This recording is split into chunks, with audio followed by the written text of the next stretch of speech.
Connection উঠতে হবে না। প্রবলেম কি? আমার নাই কোনো প্রবলেম, কেন আপনারা দিচ্ছেন আমাকে ব্লেম? আপনাদের খুব বাজে এইম, শেষ করে দেব সারা জীবনের গেম। দোস্ত পাগল নাকি?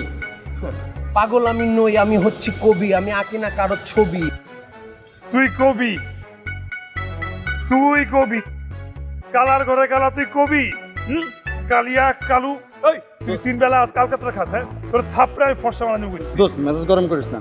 ওই মিয়া, আপনি আমাদের প্যাকেট নিয়ে আসেন, আপনি প্যাকেট দেন। দে। এটা আমাদের প্যাকেট দেন, নো প্যাকেট দেন। No no no, this is my packet. আমি পরি না কারো জ্যাকেট, এটাই আমার প্যাকেট। আপনাদের হচ্ছে ভুল, কাটিয়ে দিব আপনাদের চুল। This is my rule. You are so cool. তুমি আমাদের চুল কাটবা? নাপিত হইছো? তুই কি নাপিত? এই, আমার প্যাকেট ফেরত দে, ভালো ভালো প্যাকেট দে, দে। ফেরত দে। This is my packet. আবার হবে। আচ্ছা ঠিক আছে, তোর কথা